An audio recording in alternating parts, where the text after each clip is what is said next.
Valentine day gift. ಪ್ರೇಮಿಗಳ ದಿನದ gift ಯಾವ ರೀತಿ ಇರಬೇಕು? ಫೆಬ್ರವರಿ ತಿಂಗಳು ಬರ್ತಾ ಇದ್ದಂಗೆ ಯುವ ಪ್ರೇಮಿಗಳಿಗೆ ಹಬ್ಬ.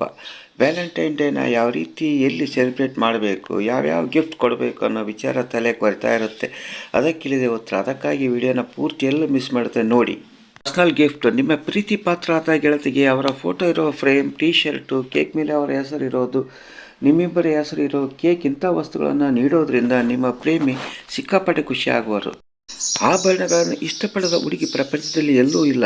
ಅದರಲ್ಲೂ ಪ್ರೇಮಿಗಳ ದಿನದಂದು ನೆಕ್ಲೆಸ್, ಚೈನ್ ಅಥವಾ ಬಳೆ ಅಥವಾ ಉಂಗುರ ಗಿಫ್ಟ್ ಆಗಿ ಕೊಟ್ಟರೆ ಸಿಕ್ಕಾಪಟ್ಟೆ ನಿಮ್ಮ ಗೆಳತಿ ಖುಷಿಯಾಗೋಳು. ಹಾಗೆ ಆಕೆಯ ಮೇಲೆ ಇನ್ನೂ ಹೆಚ್ಚಿನ ಪ್ರೀತಿಯನ್ನು ತೋರಿಸುತ್ತದೆ ಇದು. ಹೂವುಗಳು ಮತ್ತು ಚಾಕ್ಲೇಟುಗಳು. ಯಾವ ಗಿಫ್ಟ್ ಕೊಡಬೇಕನ್ನೋ ಗೊಂದಲ ಏನಾದರೂ ಇದ್ದರೆ ಬಹಳ ಸರಳವಾಗಿರೋದನ್ನ ಆಯ್ಕೆ ಮಾಡಿಕೊಳ್ಳಿ. ಒಂದು ಚಿಕ್ಕ ಹೂವಿನ ಬಗ್ಗೆ ನಿಮ್ಮ ಪ್ರೇಮಿಯ ನೆಚ್ಚಿನ ಚಾಕ್ಲೇಟುಗಳು ಕೊಡೋ ಮುಖಾಂತರ ನಿಮ್ಮ ರೊಮ್ಯಾಂಟಿಕ್ ಪ್ರೀತಿಯನ್ನು ಈ ರೀತಿ ವ್ಯಕ್ತಪಡಿಸಬಹುದು. Day out. ಪ್ರೇಮಿಗಳ ದಿನವನ್ನು ಒಟ್ಟಿಗೆ ಆಚರಿಸಲು ಕೆಲವೊಂದು ಪ್ಲ್ಯಾನ್ಗಳನ್ನು ಹಾಕ್ಯಬಹುದು.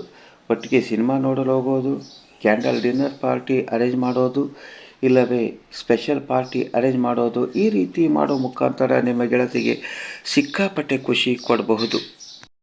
ಧನ್ಯವಾದಗಳು. ಈ ವಿಡಿಯೋ ಇಷ್ಟವಾಗಿದ್ದರೆ ಒಂದು ಲೈಕ್ ಕೊಡಿ. ಈ ವಿಡಿಯೋದಿಂದ ವಸ್ತುಂದು ಏನಾದರೂ ಇದ್ದರೆ ಈಗಲೆಲ್ಲರಿಗೂ ಶೇರ್ ಮಾಡಲು ಮರೆಯದಿರಿ. ದಯವಿಟ್ಟು ನಮ್ಮ ಚಾನಲ್ ಸಬ್ಸ್ಕ್ರೈಬ್ ಮಾಡಲು ಮರೆಯದಿರಿ. ಮತ್ತೊಮ್ಮೆ ಭೇಟಿಯಾಗೋಣ ಮುಂದಿನ ವಿಡಿಯೋದೊಂದಿಗೆ.